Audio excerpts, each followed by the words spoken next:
Hi, everyone. This is Joni McGarry. Thank you so much for tuning in.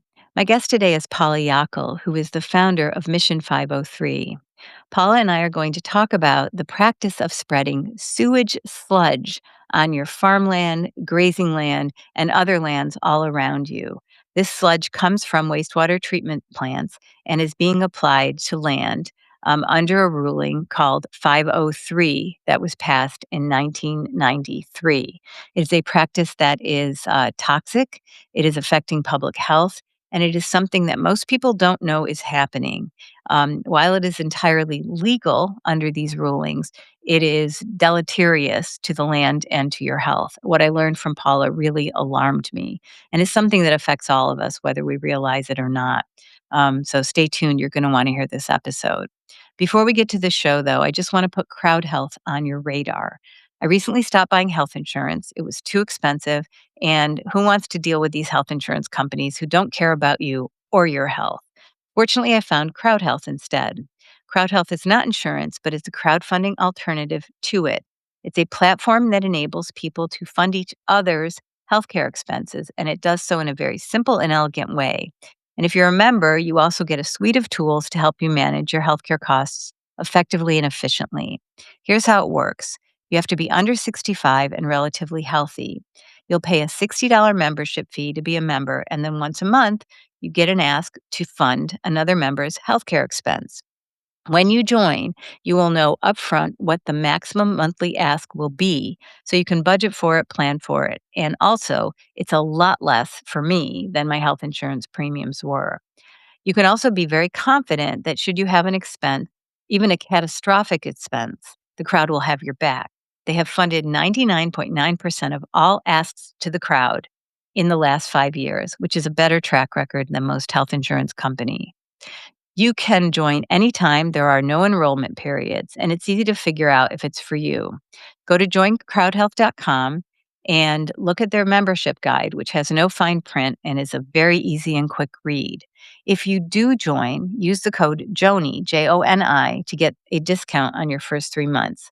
I'll put a special link in the show notes, and I'll also link to my interview with Crowd Health CEO Andy Schoonover.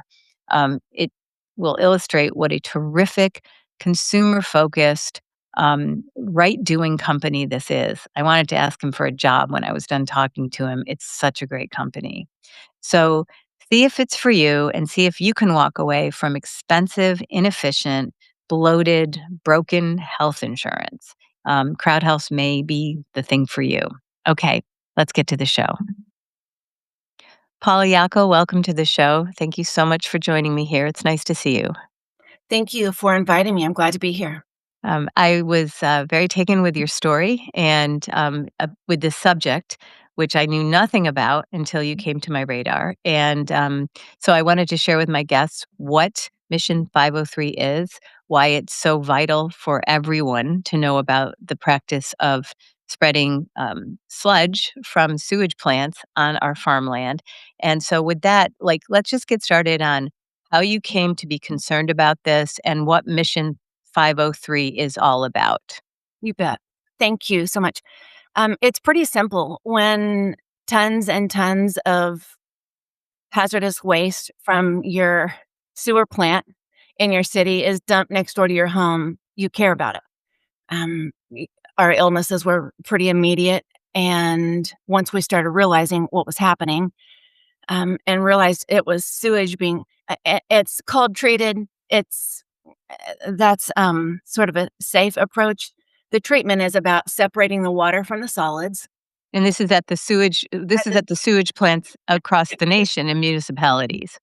Right, we have 17,000 plus sewer plants across the nation. I mean, the safer word is wastewater treatment plant. These are Mhm. sewer plants. And so their function is to separate the water, the liquid from the solids, Mhm. treat the liquid the best they can, which thank goodness they do, although Mhm. it's not sterile. And that's released back into our natural waters. And then the solids, most of it across the nation is dumped on farmland. And And it's my understanding that the evolution of that, in the 70s when the Clean Water Act came into being, it created more solids, and a lot of those solids were dumped in the ocean Right. until, like, the '80s when that was made illegal, correct? That's right. And The so Yeah, we banned ocean dumping. I think that was finalized in '88, mhm, and so they were given a very, creative task, find something else to do with this. Although, since we've had wastewater treatment plants, back into the early, 1900s when we started having people living close together, mhm, having a lot of sewer, municipal utilities, really, and need for municipal utilities. Um, that's when we kinda started having to deal with waste right, and on a large scale. large scale and, get it out of the populated areas, which makes sense. Nobody wants to be surrounded in their own sewage. So, that evolves into they were dumping it everywhere, and, Mhm, we start understanding the catastrophes that are unfolding from dumping our sewage everywhere, not just on the land, but in the waterways and in the ocean.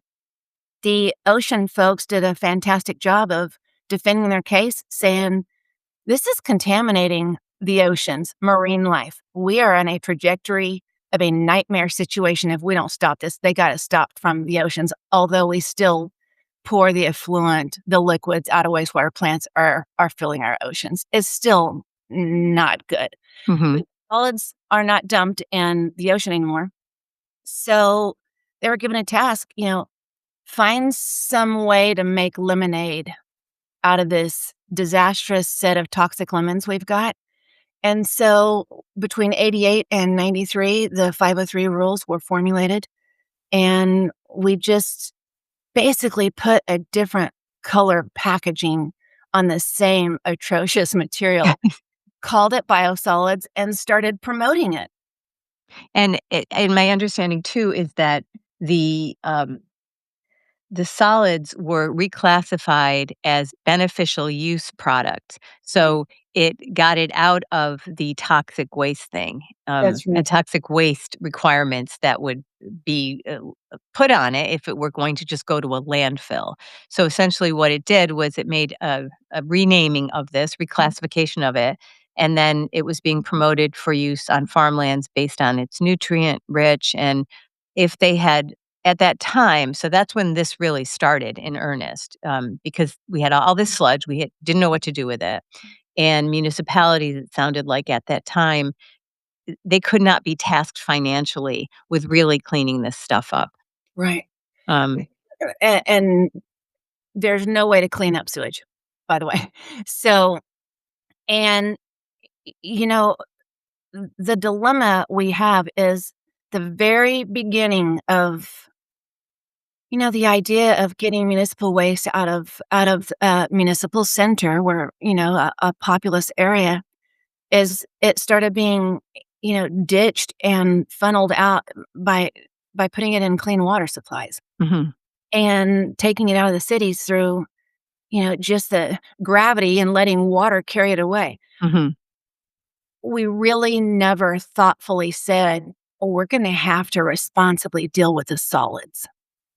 We're gonna carry it through clean water to some sort of location, a destination." Then wastewater plants, um, came on board, and we just kind of stuck with the idea of focusing on the water.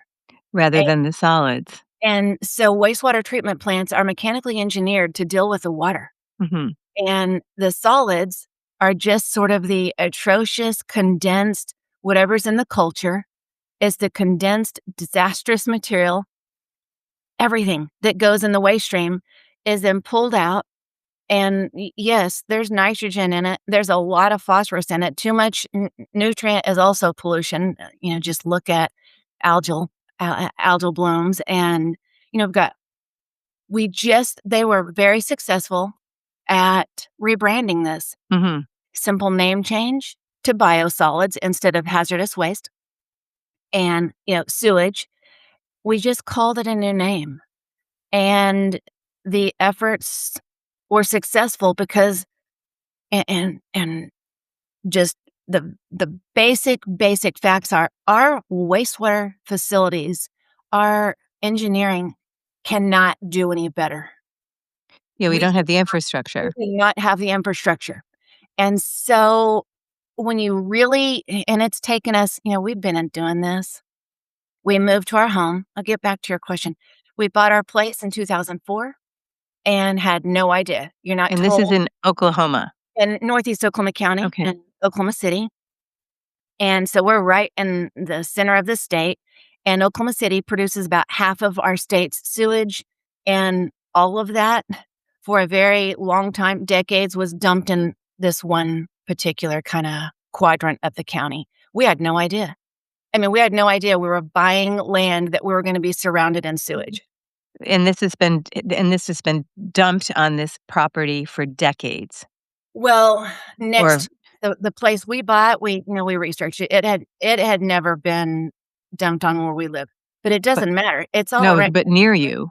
to us, and then there's thousands of acres you're surrounded in that have been getting dumped on for decades, and you don't know it. Number one, most Americans would never think that we do this. It's Right, it's not something that, like, it's not since we just nobody thinks, "What happens to the garbage that we flush?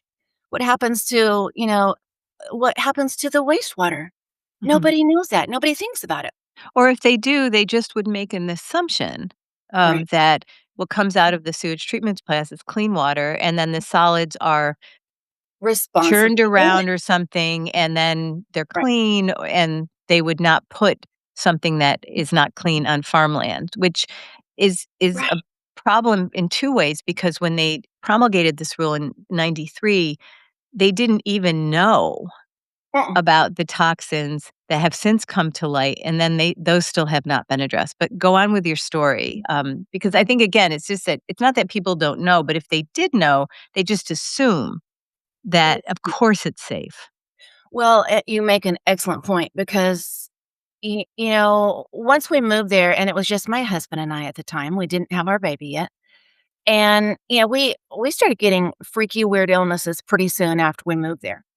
That we traveled a lot, we worked a lot. I just always assume, and you just Right. don't realize. And so you just think, holy moly, I am just staying sick. How many times I said, I am sick of being sick, but you just don't know why. Anyway, so it took us several years of living there till, the pasture right next door to our home cycled around and it was getting dumped on. I mean, you could see the trucks from my front porch. And you have a picture behind you for anyone who's watching this. Exactly. That is, and let me just describe it. It's a picture of a big, big truck, Yeah. dumping what looks like, dense black material onto property. Right. That is actually, you can see that tree line back behind there. My home is about a quarter mile beyond that tree line. And we don't live there anymore. We had to leave our home to save our health. Mhm. Had to make choices for our family. But at the time, that's where our home was. But even between the pasture that you see here and the tree line and our home was another pasture that was right next door to our home. And so when you're downwind, and on this particular picture, this was in 2016. That was late 2015, like November of 2015 and January of 2016. That's the winter. Mhm. And this is all river bottom farmland where, it's foggy. It's those water droplets are just sewage droplets. The fogs are, you're breathing in just massive volumes of sewage air. And that's when we really started getting active about going, okay, we've been fighting this for years. We're losing every time we fight it. And things changed for us. And at this point, we had our baby. And when you just look at that material right there, we, your good common sense says that looks like a disaster. Well, that ended up being about 6,000 tons ultimately on that pasture, 1,000 tons between that pasture and my home. So we're downwind of about 7,000 tons of sewage in the winter. Okay, so let me just jump in and say, so they just put it on top of the property, and they don't bury it in any way, it just, stays on top, and you've got all this moist air circulating and blowing it around. Could you smell it? Is it when you're Um, downwind from it, or do you just well, notice there's a step between that. After they dump it, and in this application here, um, you can see in the background how that soil looks so dark. They had Mhm, already spread it around. It's almost like icing a wedding cake. mhm, It would be spread around, and then they'd disc it in, the big okay. disking equipment on the trailer, the tractors. But now, they had changed contractors. They put it in, a spreader. They load these big trailers with it's a spreader, and it shoots it out the side, sprays it. Ah, okay, so it's even worse. Well, It's almost it like depends. a gross It's really aerosolization. it's no different because when you disc it in the soil, and when you live in Oklahoma and the wind comes sweeping down the plains, um, and you're getting hammered and 7,000 tons of sewage impacted soil, your life changes dramatically. And so it wasn't until they dumped it right next door to our home, which was, several years into living there, that I'm like, "Oh my goodness gracious, Connected, what in the stinking world is going on?" Because your question was, can you smell it? yeah. Actually cannot really breathe when it's right next to your home. And let me jump forward a second. When I started doing my research, I started calling researchers the smartest people on the planet that I could find who are studying this stuff. And I got a hold of one. These are people who are working. I just wanted to start. I needed answers because I knew how sick we were. And one of the scientists that just really, I would say, is one of the world's top on this subject. He said, "Tell me what it smells like." And I said, "Well, I would describe it as suffocating."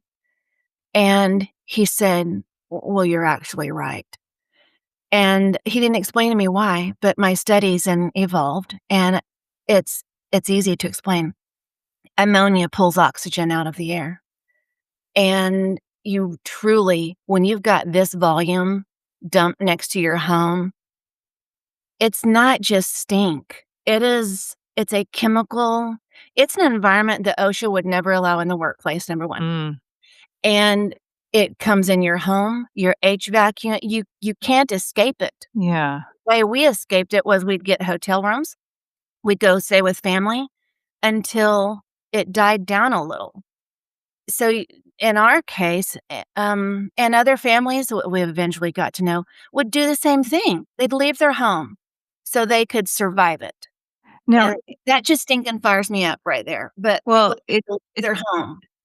so the people that, okay, so let's just say, like, the farmer or the farm corporation, whoever owns all this property who's using this, what are they growing on this, land? Or what are they pasturing on this land? Well, there's a And variety of answers, and and then what benefit, so this is either cheap or free, quote, "fertilizer" that right. these farmers have contracts to use. Right, and let's back up to you're making another excellent point. This is marketed biosolids are marketed as, you said, beneficial reuse, high nutrient, and really and when you look at the studies, I think I sent a couple, maybe like 1 to 3% of sewage is actually something that has benefit, and that's the nitrogen content, which you Mhm. can have too much, nitrogen and definitely too much phosphorus. So, you know, the federal rule, and we'll get to it. This is why I put this board behind me because it's such a good way to demonstrate the federal rule. We tell our farmers there's nutrient in it, there's organic material in it. You know, it's organic. I mean, that is such, the term gaslighting is Mhm. really not something I hear it, but I just kind of don't get into buzzwords. And then, I don't know, in the last couple months, I just looked at what does really gaslighting mean? There is no better gaslighting ever on a nation's population than this gimmick right here, because people are breathing it. Farmers in your gut, the communities where this happens, and you can't breathe when it's fresh. They're told, "Oh," and in fact, I have a letter from the EPA I could send you that says, we know it stinks, but really, ammonia, some of it are good for plants. And so it is the scenario of we gotta find something creative to do with the toxic waste from our sewer plants. Mhm. So tell the farmers just about a couple of the good things in it, but we're not gonna tell them anything else. Well, No, also okay, go on. no, please go ahead. No, I was gonna say even if this stuff, as it is processed and comes out now, was really great fertilizer, even if it were, okay? Let's just say let's even just wave a magic wand and say it's really great for plant growth.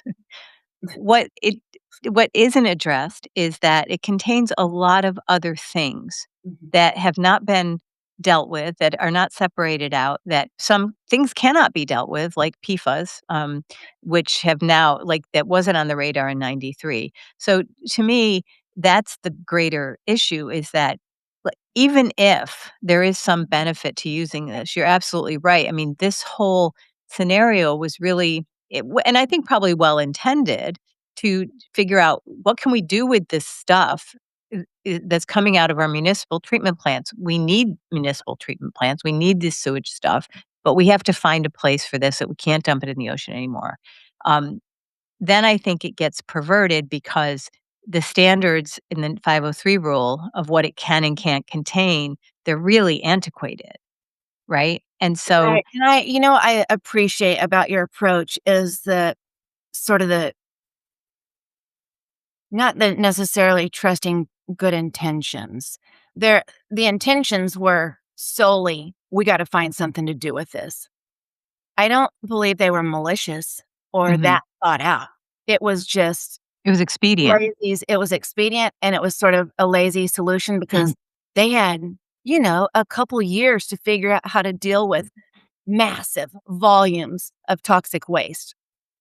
And so I really don't wanna give them too much credit because when you dig deep into the belly of this thing, there's some really unsavory aspects of what we did know, and we still proceeded. mhm, What we did behind the scenes to people who are raising concerns, not only scientists in the EPA, about David Lewis, but, you know, the citizens who early on were saying, "Look, we are getting sick from this."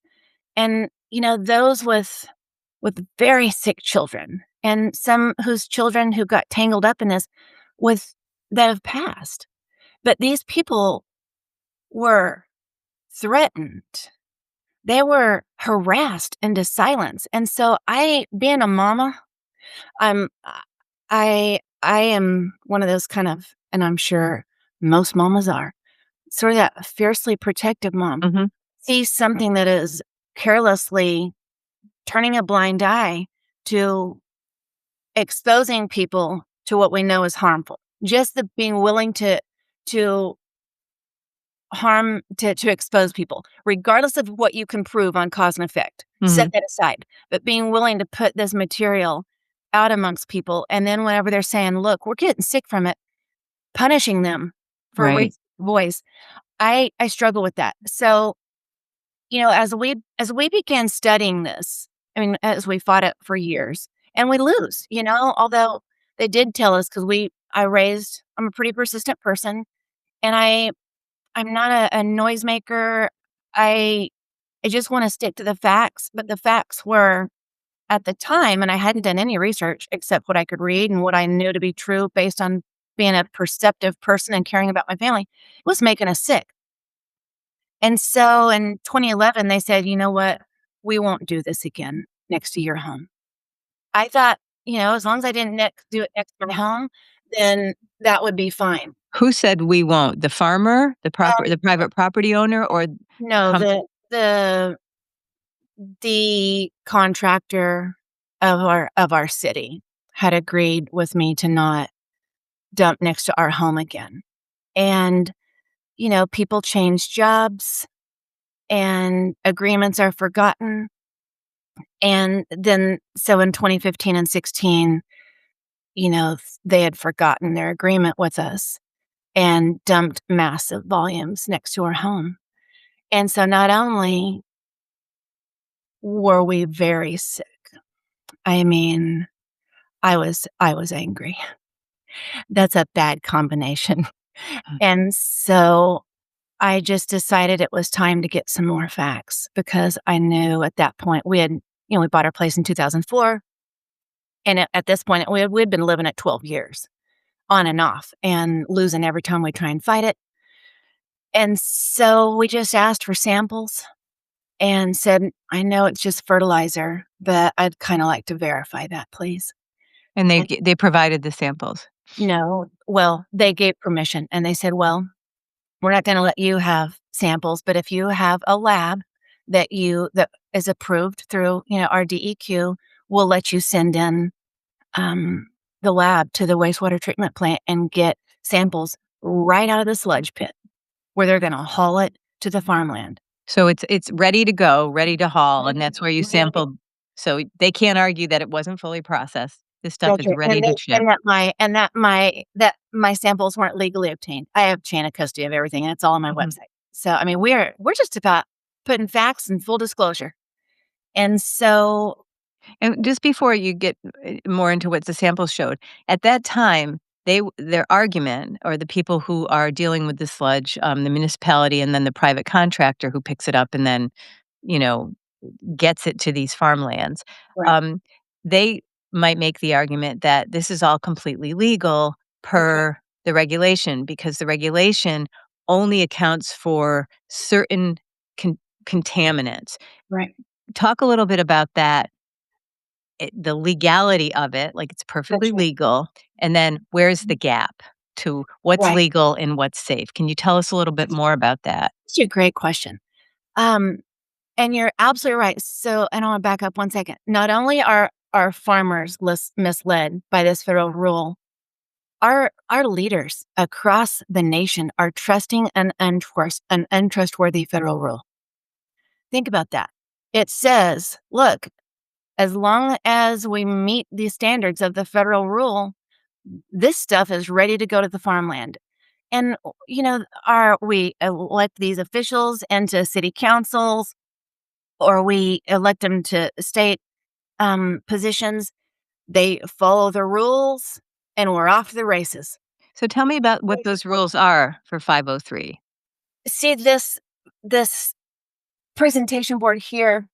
I can get it down. It might be a little easier to see. I think what I'll do instead, Paula, is I'll put it in the show notes so people can pull it up. If you can get me a PDF of it, because it's hard Yeah, to look. And you plus, don't most even people, need I to don't know how see, many people watch versus listening. But go on. and you don't even need to see this. The only thing you need to see is this little red box. See that little red Okay. box? That's the federal rule. Okay. This So there's this is big there's a big list of all sorts of chemicals on this chart, and then there's a tiny list of what is prohibited or regulated right. under It's right. 503, and everything else is just not even looked at. This is what we test. This is just our testing, Right. But and what we found in it, not just chemicals, viable pathogens, you know, uh, parasites, staph and strep bacteria, radionuclides, and even some of the non-metals, nutrient. But what's in the box are 9 metals. That's what's regulated. They are allowed to be there. They mhm. just have to be kept to a certain level. And your question would then be, well, how much lead, mercury, and cadmium and arsenic do you really want dairy cattle grazing on? Mhm. And all Because of that is those are allowed. allowed. Those Yeah. are allowed. If the only thing in sludge was what we allow in it, it would still be disaster on farmland, life-sustaining resources. But all this other stuff is ignored. We Mhm. don't test for any of this other stuff. And the thing, our illnesses, the type of illnesses we got led me to decide I'm going to test for this and I'm going to test for this because I'm starting to piece some things together.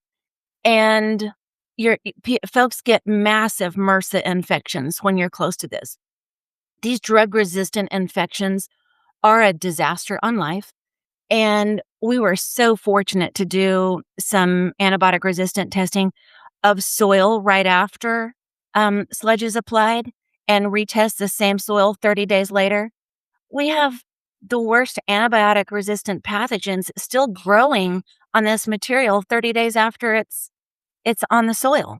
The soil is still putting off antibiotic resistant pathogens. And does this affect the, livestock that graze on it? Like, I've heard some tales that people Right. that are using this have their farms ruined also, not just the people living next to them.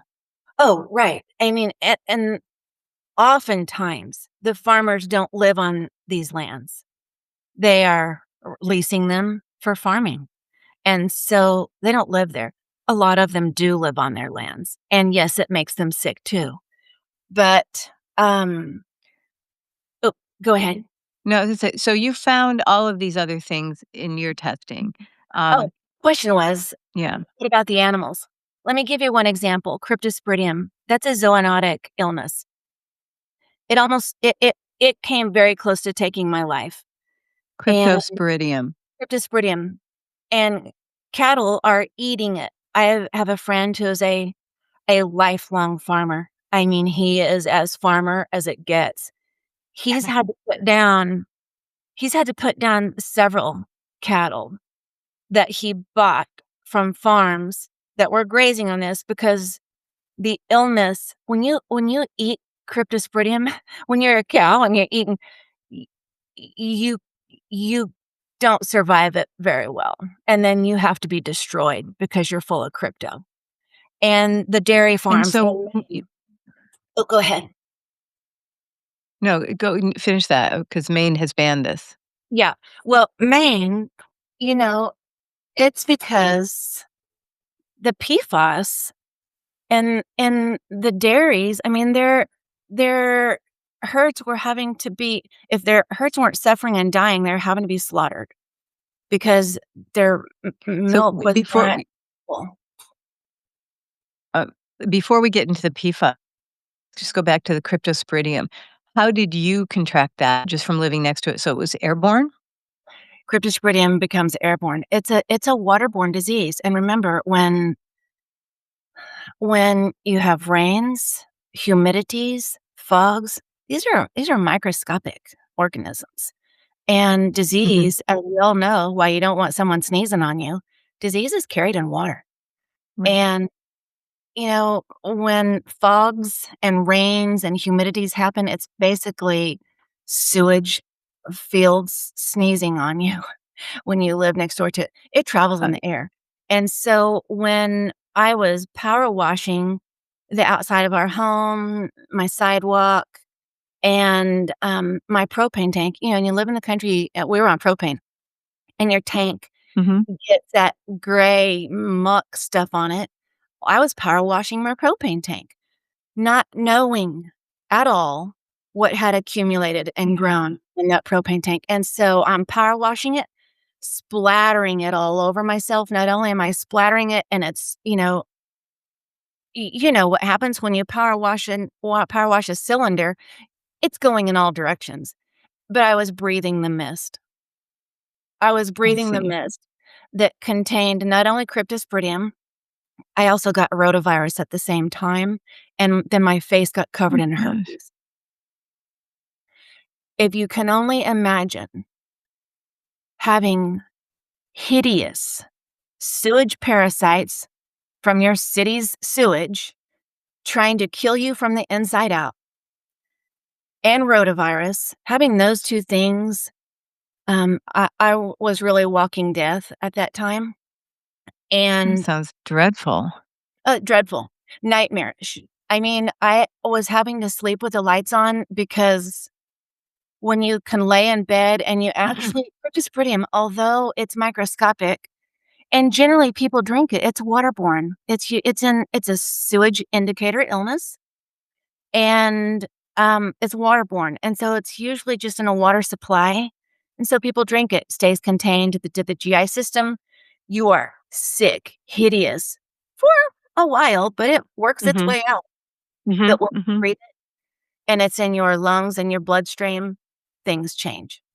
Yeah, And it's difficult. so I was, so, so severely ill with crypto rotavirus, Oh, and you lost I you there. I lost you there, Paula. It's just I lost you for a moment. Back okay. up. So it was in you said you were okay, you're really sick, and Yeah, then you I was sick I lost you. with a sewage parasite, rotavirus, and a virus all over my face because I had, committed the crime of power washing at my home. And I don't mean to sound sarcastic, but I'm telling you, that was my freedoms, my my liberties, my health, my family's life. When mama is down like that, a family is very impacted.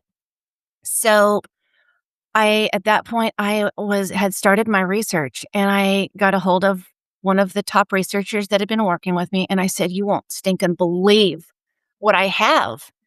And he said, "How do you think you got it?" And I explained it to him, and he said, "Paula, that is an absolutely viable way to get Mhm. those things."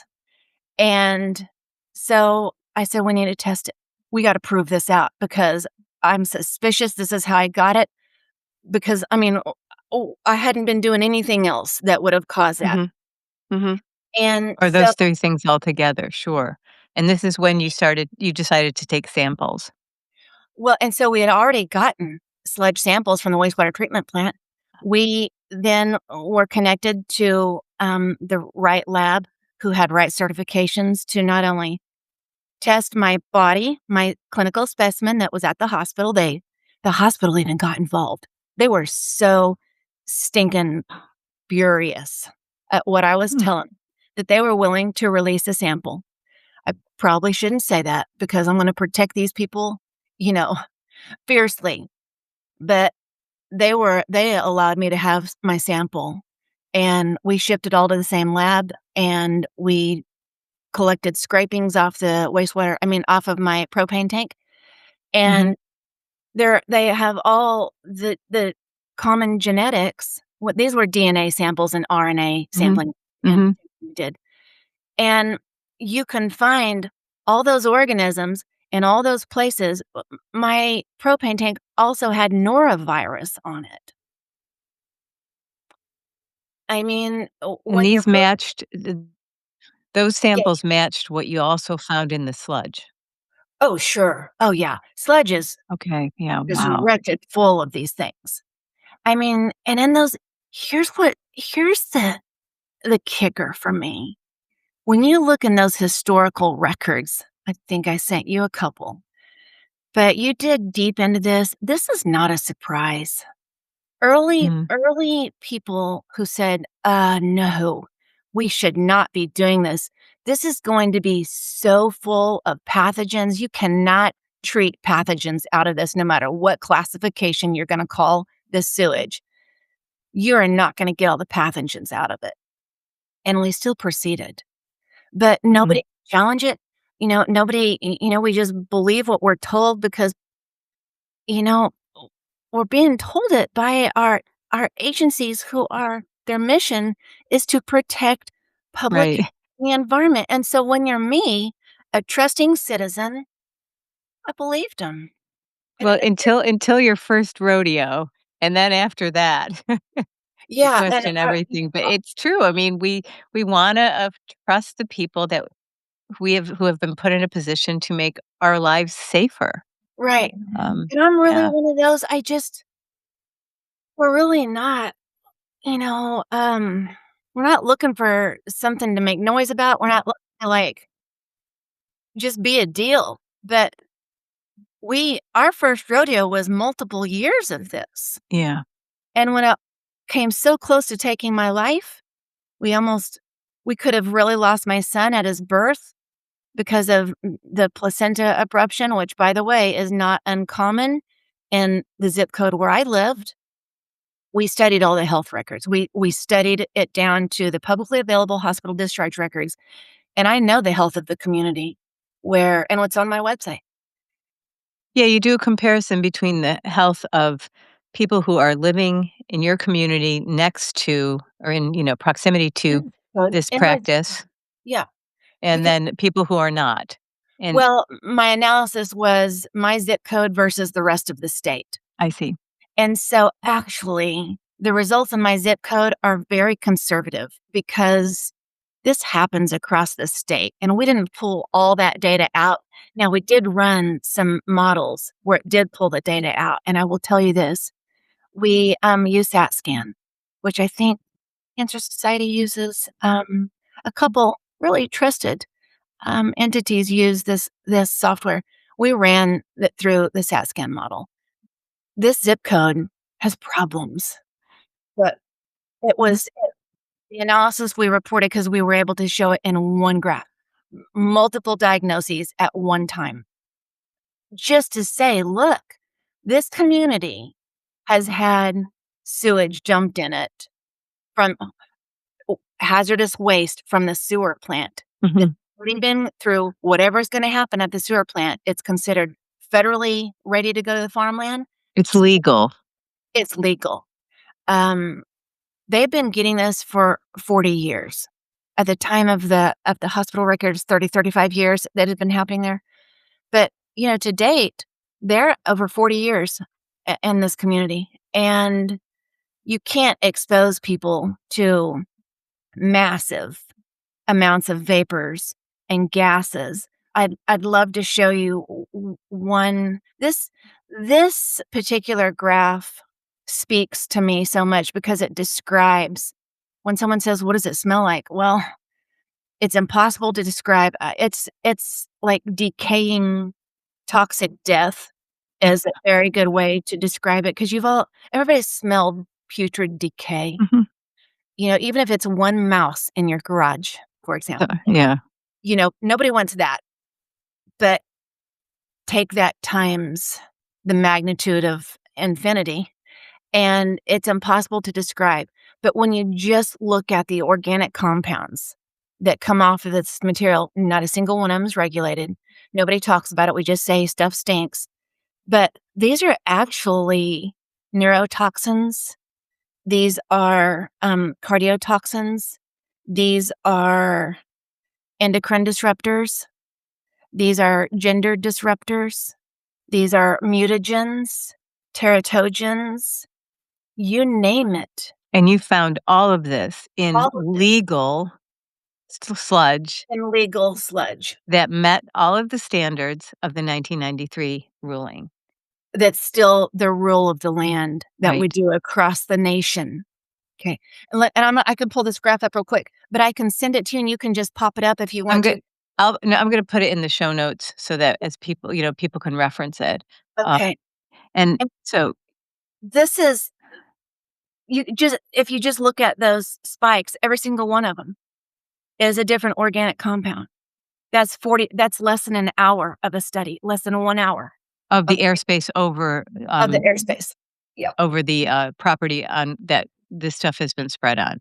Well, it's less than an hour of it's called a headspace study. Mhm. You put it in an instrument, and you just measure what comes off of the material that we have, we're downwind of 7,000 tons of it. This Yeah. is like 5 grams, And maybe how so sugar cubes.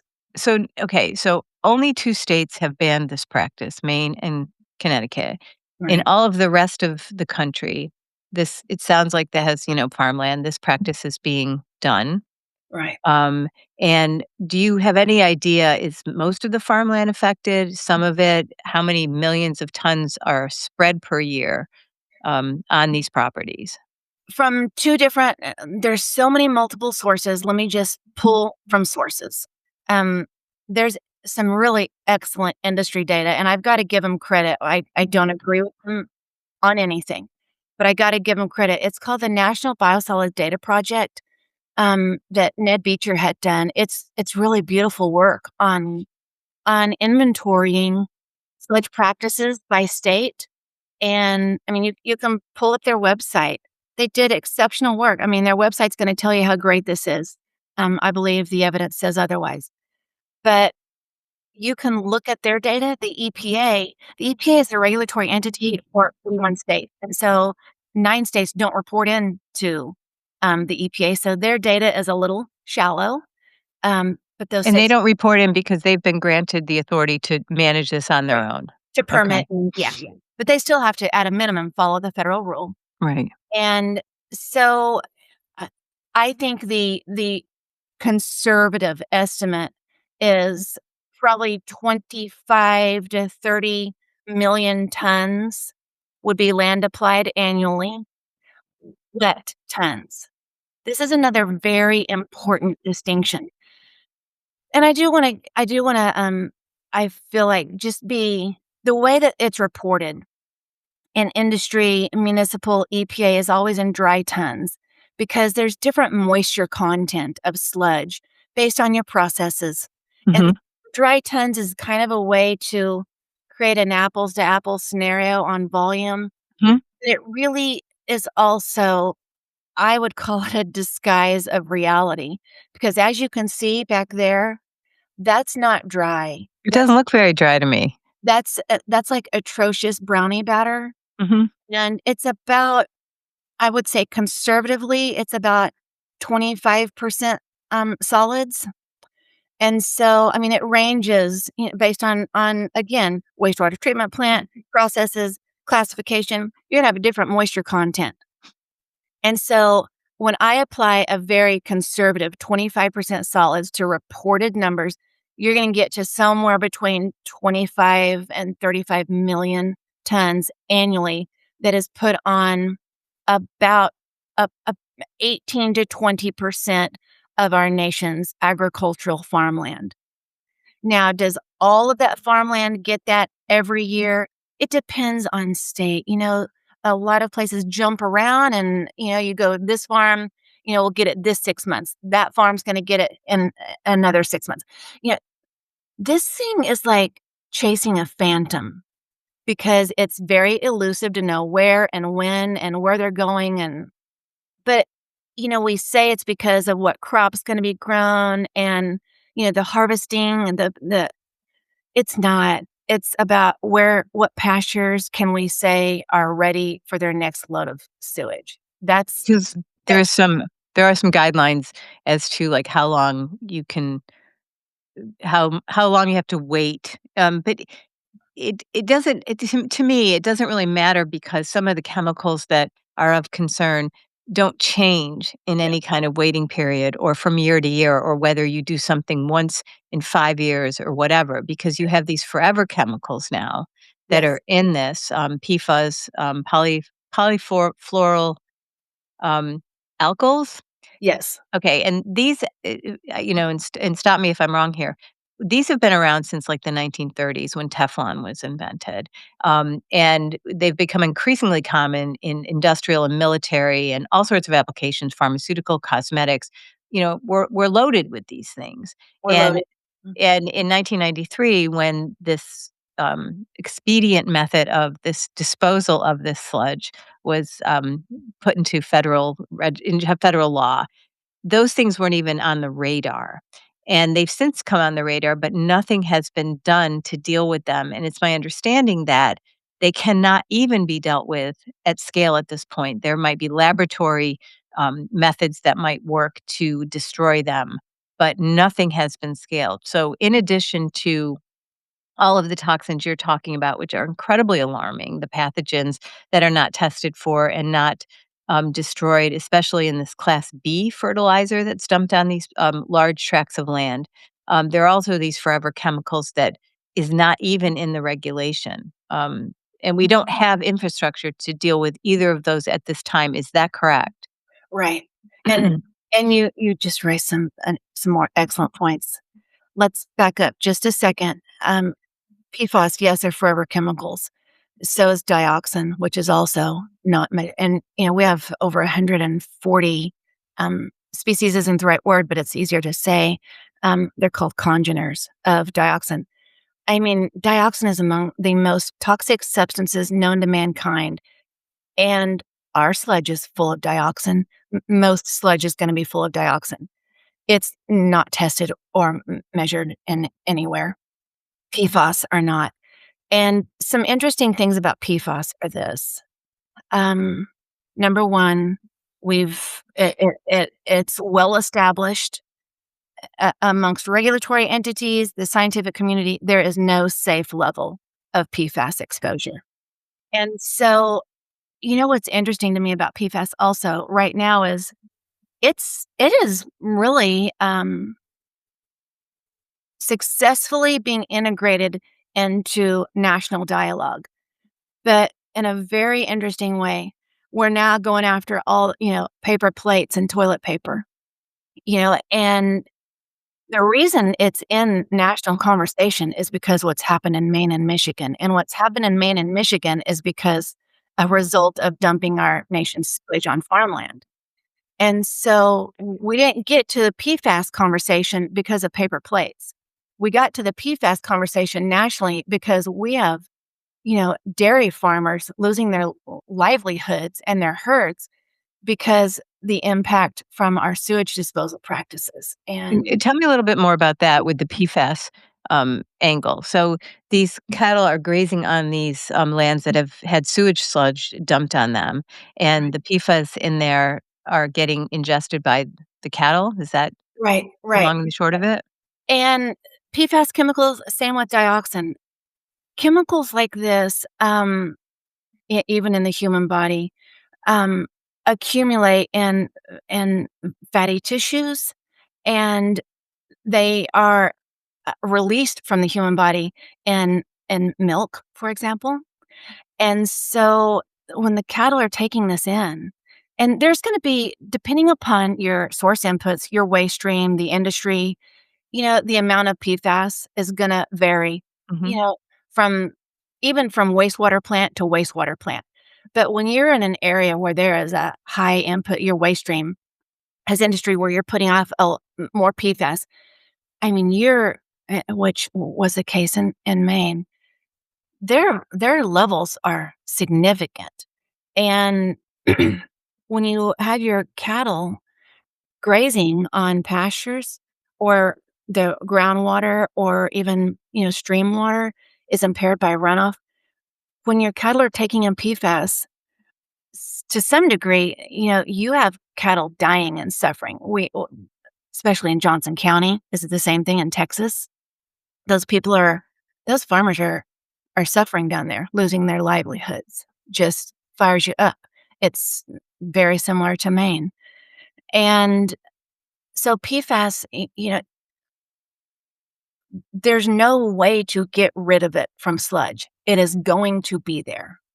And And when just because we made a decision, like a century ago or whenever we started doing sewage, to commingle industrial water with municipal water, like what you mentioned, in different municipalities, that load will be higher if you have industry right. that has that in their runoff, although now even, regular homes have it as well.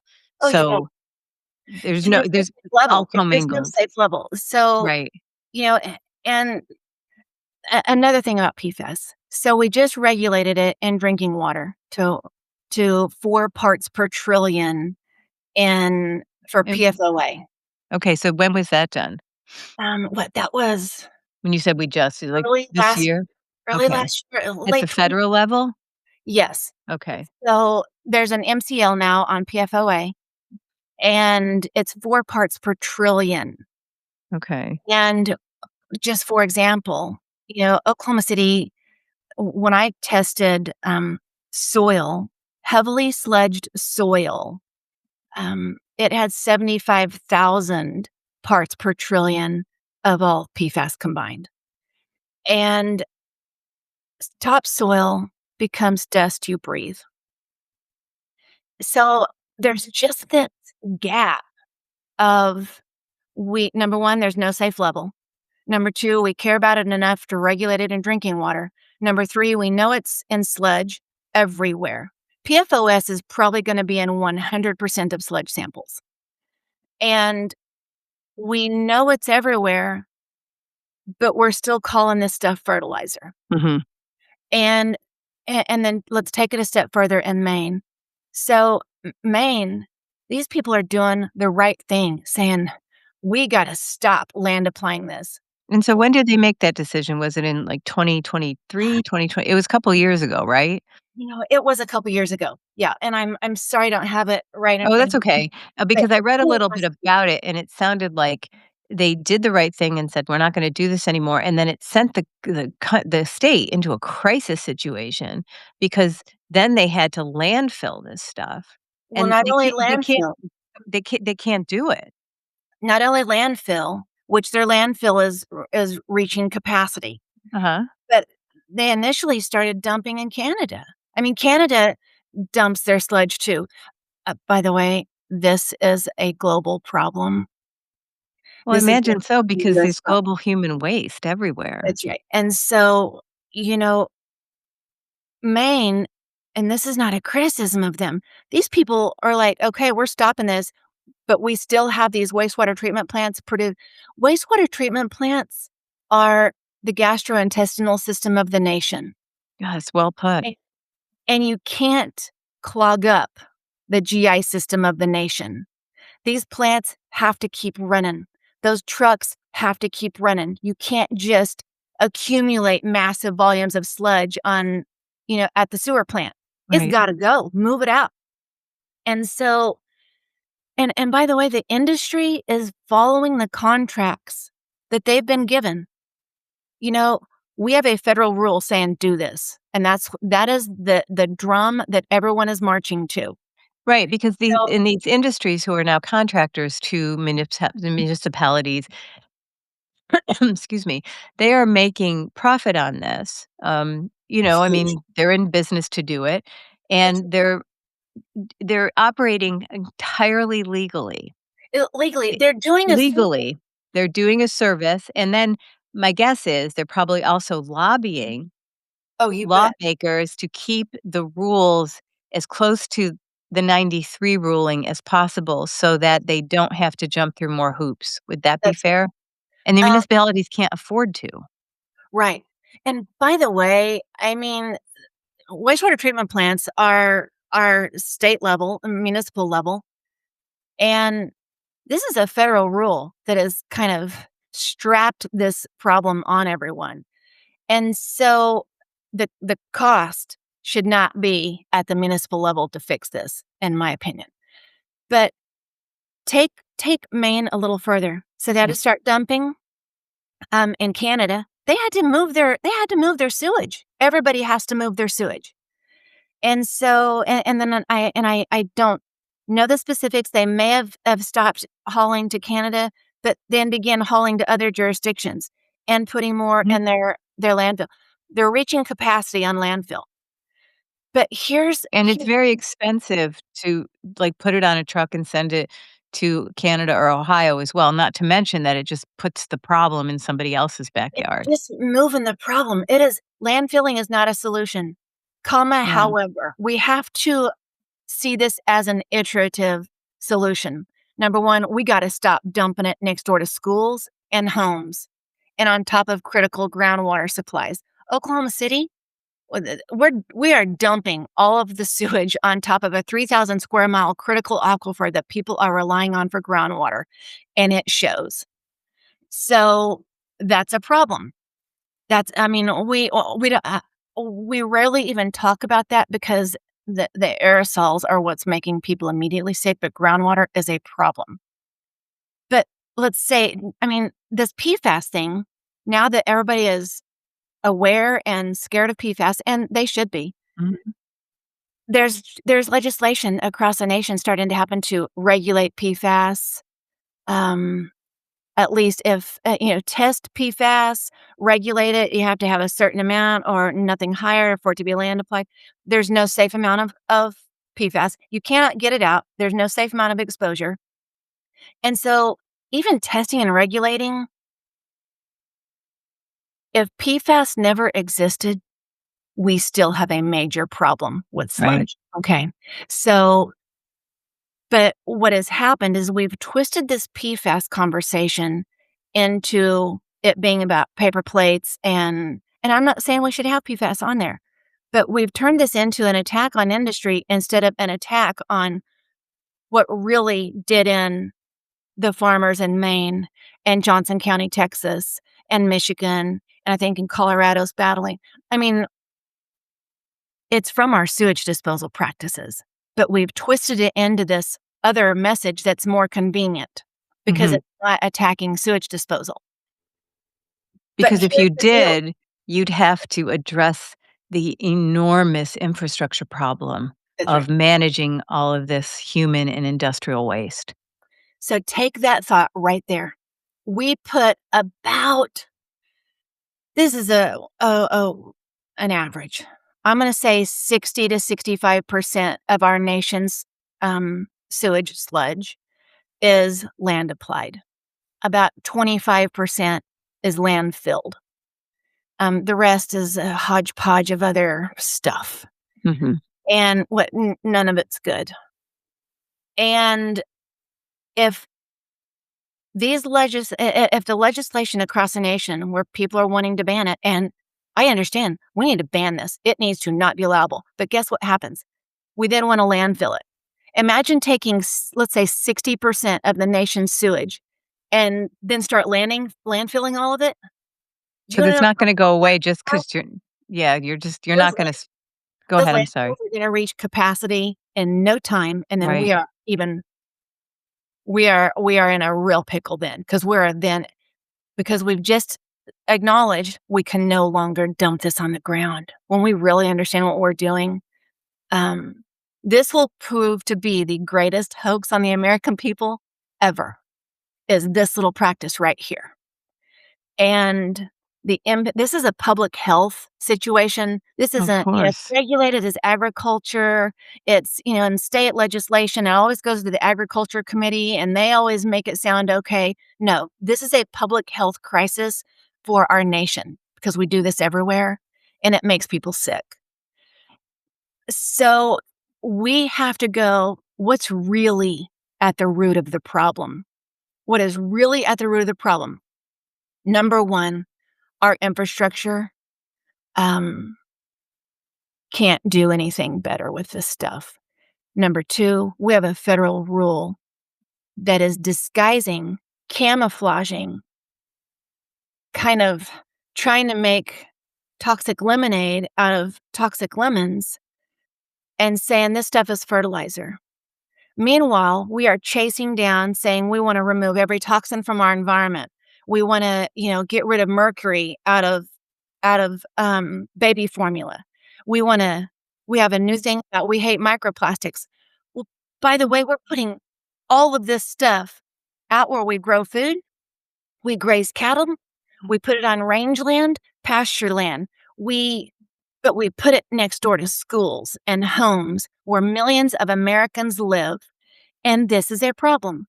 Mhm. We either have to say we're not going to care about people and the environment and keep doing this, or we need to stop saying we're going to care about microplastics and mercury and antibiotic resistance and PFAS. If we're going to care about those things, we can't keep doing this. Yeah, it's because it's all of a piece. It's all of it. And so here's the solution, and here's why. We must make sure every single wastewater treatment plant that we have is not only using existing processes to ensure minimal sludge production, digestion, reduction processes, because some wastewater plants don't even have digestion. And tell me so when you have if you have a digestion, function at a wastewater treatment plant, what does it do? It can reduce the bulk solids, around 50%. Oklahoma City, I don't mean to sound like I'm picking on them, but it's just what I've studied. And 3 of their 4 wastewater treatment plants hasn't even had digestion. They've been dumping more than twice the amount of sludge that they needed to if they had some sort of digestion going on. And so is it a chemical digestion that happens that, it There are chemically various alters? processes. There are Okay, various processes for digestion, but the point is some reduction process that happens in the wastewater treatment plant needs to happen. So, not only do we need to be doing bare minimum of we need to be producing less sludge, we need to really get the best people on the planet in the room, and we could do that. Get them in a room and say, what is the absolute best reduction process? or processes. There are so many different source inputs, different chemical. Sludge is one big problem, but there are going to be outliers where the components are going to may need a different kind of reduction method than some Mm, other. in different areas depending Yeah, on, like, there's what the input is, sure. that's right. Based on the chemical input, we need the right people in the room saying, number one, we got to make sure we've got the best reduction technologies at every wastewater treatment plant. So we're reducing the amount of the eventual solids. And then we're going to have to ask ourselves a big question. Do we really want to care about the health of America or not? Because if we want to care about the health of our nation, I believe the stats and our research shows the health of our nation, the trajectory of the health of our nation is going to follow what we do with our sewage solids. So we need to go, okay, our current wastewater treatment plants are focused on the water. But it needs We to be need, focused on both. well, we can't retrofit 17,000 wastewater treatment plants in an efficient, expedient way. We need some new facilities. But if we are reducing the amount of sewage solids in a smart way all across the nation, and that can be done. There's even microbial solutions that people are looking at. There are ways to take that mass bulk and shrink it. And then instead of what we're hauling to farmland, what we have shrunk down to a much less volume needs to be hauled to a facility for safe destruction. What is the engineering of that destruction? We have to look at what the best practices across the world and make them better. We have to innovate. So let me ask, there are a couple of different things. First of all, there's just gotta be an incentive structure to do that, and it has to be profitable because otherwise it doesn't get done, which, for better or for worse, that's just the truth. The other question is, I am of the mind that if there was a will, we can Yes. do anything. I mean, within reason. I mean, it's just like the drug problem, all these things. If there was really a will on the part of the people in power, problems would get solved because you see it happen all the time. If the priority is to solve a problem, the problem gets solved. So Exactly. what you're saying makes total sense to me. We really need to overhaul the system. And you said, there's a lot of good research being done. Is any of these practices that will shrink and clean the solid portion of this, are any of these being done at scale anywhere?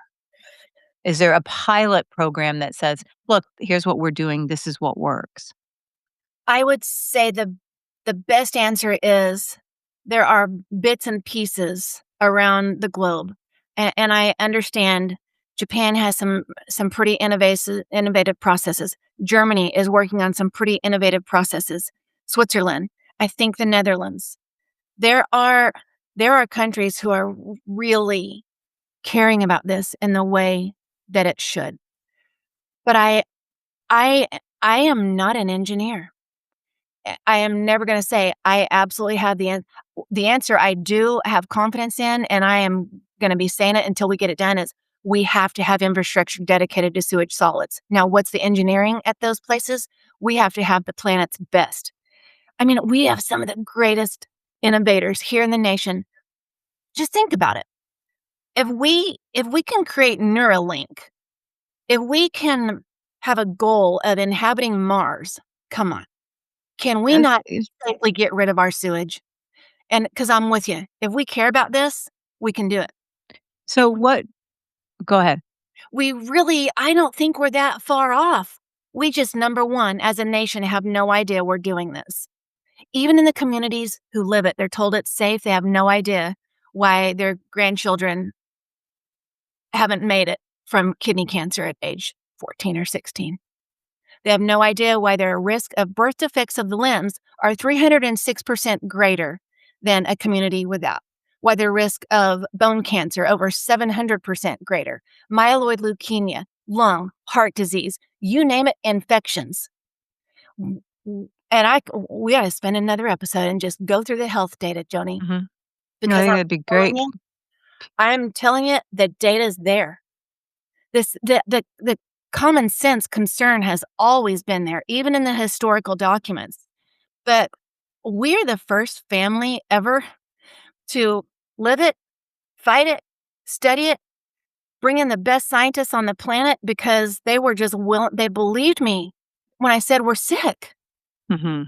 We need, but I need facts. I don't want to just whine about this. I want Yeah. facts because facts are going to drive results.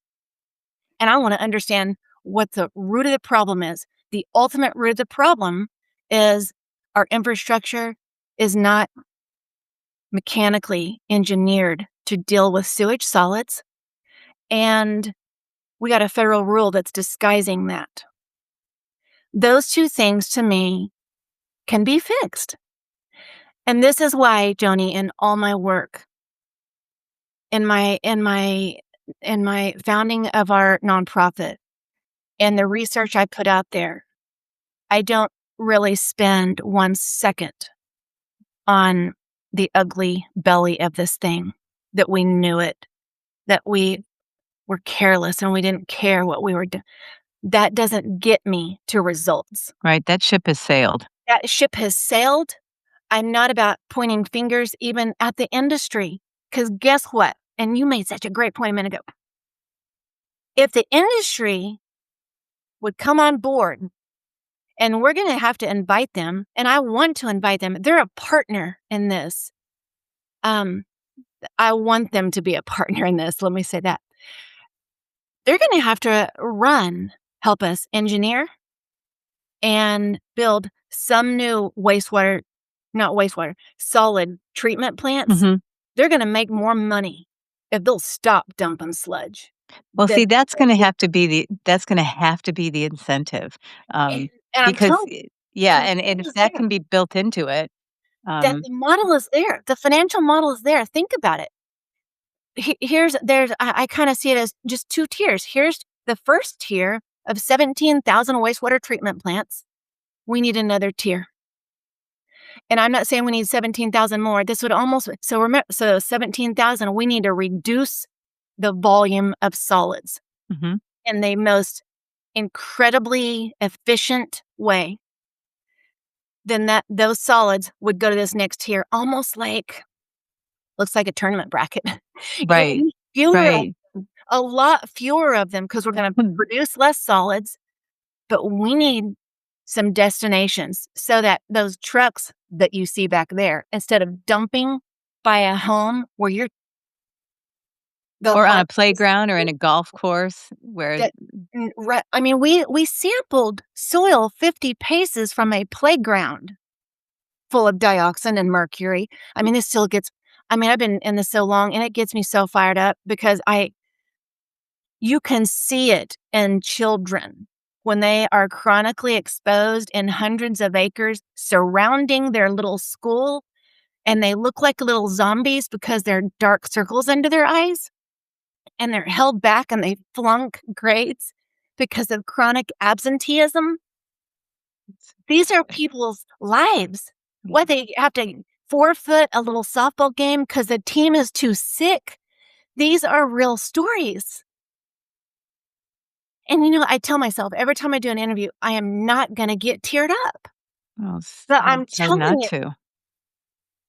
I've seen the suffering in my own family. I have seen the suffering in my neighbors that I started talking to, and I studied the community.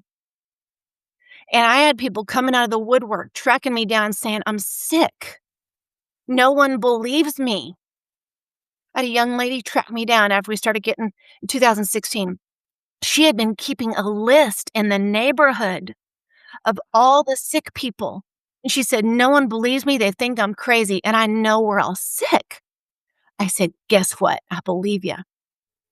When you've She, got the data. and at that point, I didn't even have the data. I was just Yeah. starting to do testing, Yeah. and we studied our dead dog that I thought had died from this. Didn't, I mean, there are some, but her organs, the organs of the wild deer that hunters started donating to my research because they said the deer are sick. Wow. We just start doing all the analysis. We lay out spreadsheets, and we're like, okay, we're seeing some things jumping out of the spreadsheets. And so I need a genius, found a math genius that worked with other geniuses that did statistical analyses for the sciences. Our work is solid. So let me ask you this, because we're getting toward the end of time. You've got this great work.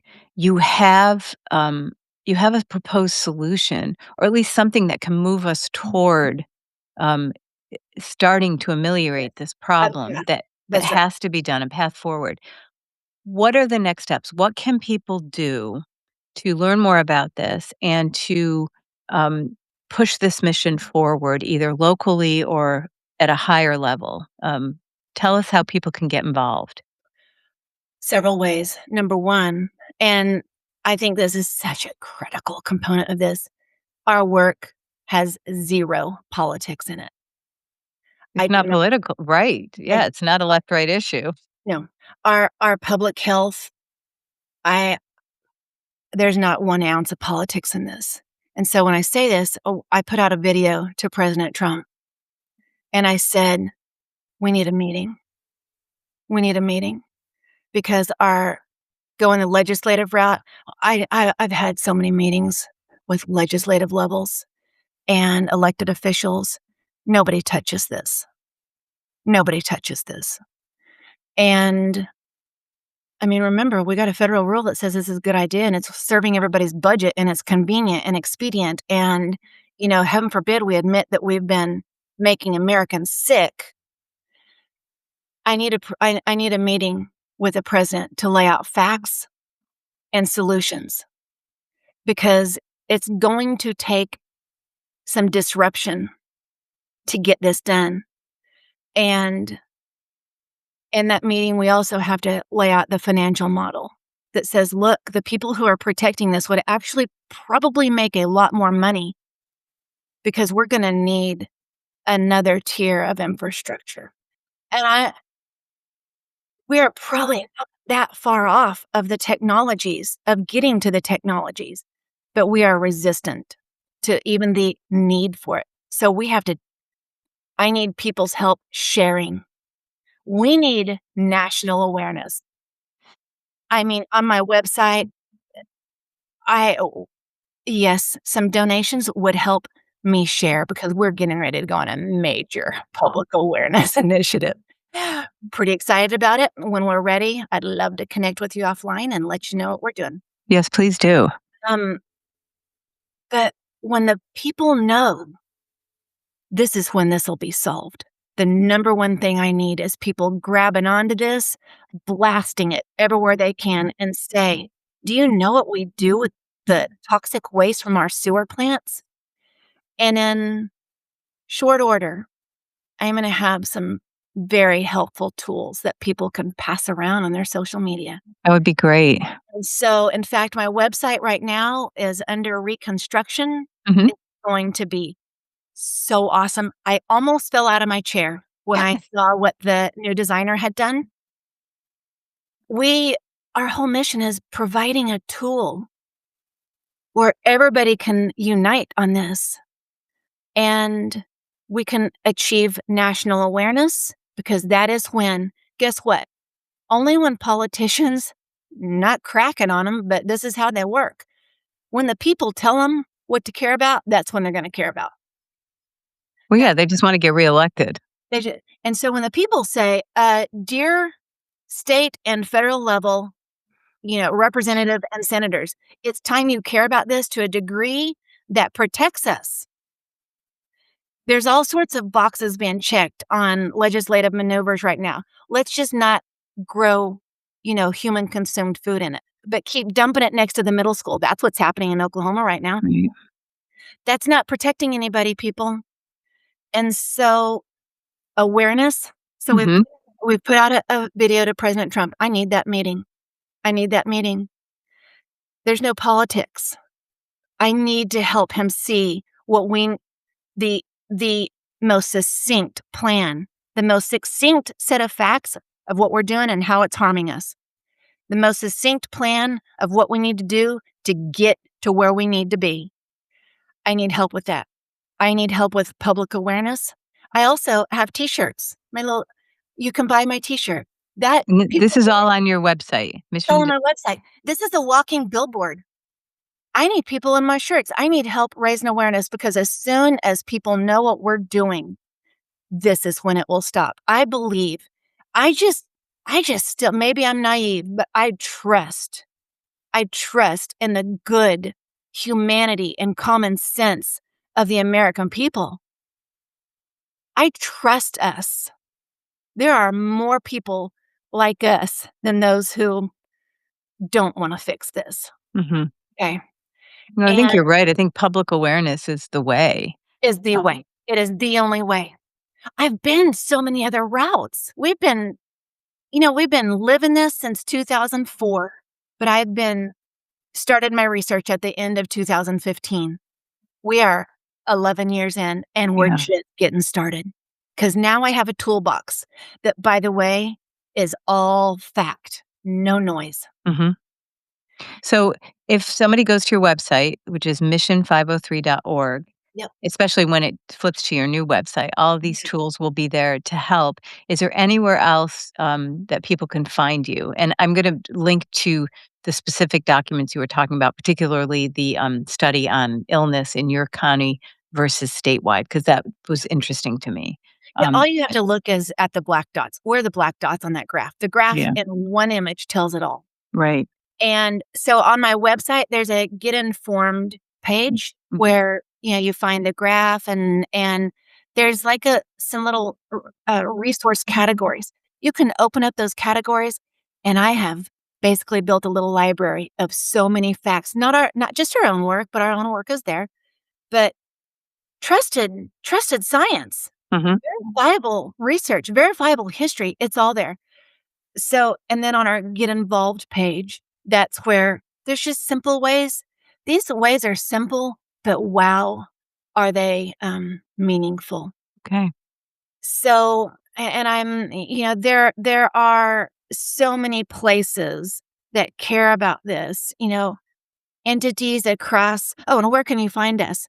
I'm on Facebook, Paula Yockel. I'm on Facebook as Mission 503.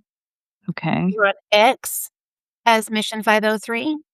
We are just I have an Instagram and a TikTok. We're getting ready to go to town with those. I'm on LinkedIn. Um, I'm on Truth Social, I'll put all of those in the show and I'm on notes. YouTube, and I'm on Um, YouTube. And okay. so we need people grabbing on, you know, following, liking, sharing our social media. But in about in just a couple weeks, we're gonna have some really great stuff to share. And our website will be, like, brand new. So awesome. Perfect. Well, it might be, when this, well, actually, this is probably gonna go out, tomorrow.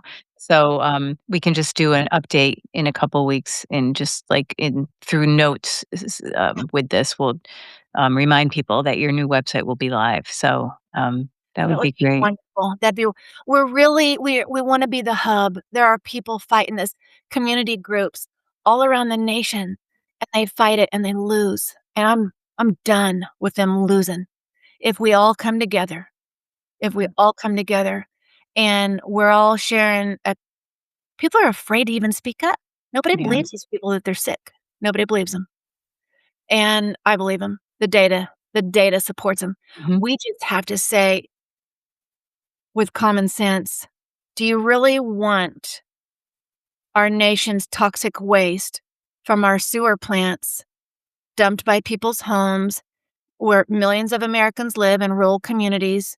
How much of your food do you want grown in it? How much of your beef and dairy do you want grazed on it? Because it's happening. If you don't want any of those things to be happening, come along, join us. Great. That's We cannot make America healthy again and keep dumping our nation's sewage where millions of Americans live. Yeah. It doesn't get more simple than that. And I love I love what I see Secretary Kennedy doing because I'm a mama. I'm a mama. And I anything we can do to make our families healthier, I'm all there. But Well, we and can't right now, make America healthy again is not accessible to these communities where we're dumping toxic waste. Right. Well, Does and I think once people understand what's happening, it's an easy, flip to just saying, "This doesn't make sense for us. Let's find a solution." So, the good work that you do, I think, is raising awareness, and I'll put all of those things in the show notes, and, let's definitely talk again in the Yeah, future just to love check to. in on how things are going. I'd love to come to your supper club. Oh, do. Let's talk about that offline. Let's just, we need anybody willing to help us with awareness. It applies to every every American family has some skin in this, Oh, whether you're sure they in do. Everywhere. I mean, every. 'cause and if it's not resolved now, it's gonna be 100 times worse in 5 years. I mean, it's just one of those things. But just wanna know on the supper club, because I don't know if listeners know, I run a Brownstone Institute supper club, and, they are, across the country, so let's talk offline about getting you plugged into that. Would be great. Thank Okay. I appreciate you so much. Thank you. Well, this was great, Paula, and I learned a lot researching for this show and talking to you, I learned even more, so thanks for joining me. Thank you. Have a good Okay. one. You Okay, too. Bye.